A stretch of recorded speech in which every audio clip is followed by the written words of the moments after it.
Zubair bin Awam, dia punya kelebihan terlalu banyak. Antaranya dia hijrah, dua-dua hijrah dia buat.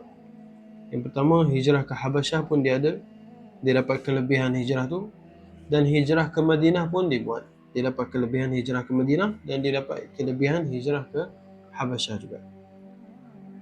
Lepas tu Sayyidina Zubair bin Awam, kelebihan dia tak pernah terlepas mana-mana peperangan. Semua peperangan dengan Nabi SAW dia sertai. Radhiyallahu anhu.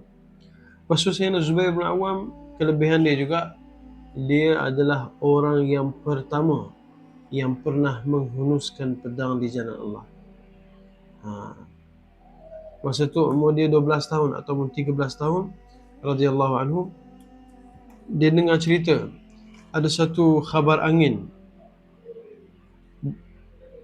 sampai dekat dia, kata Nabi SAW ditangkap.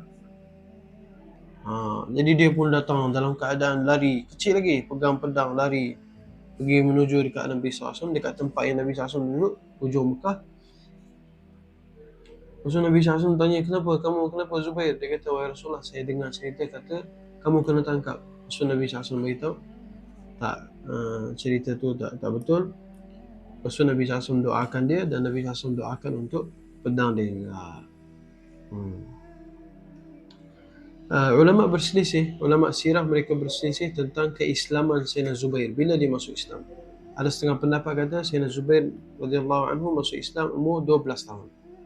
Ada setengah ulama mereka berpendapat Nabi Zubair bin Awam radhiyallahu anhu masuk Islam umur 14 tahun.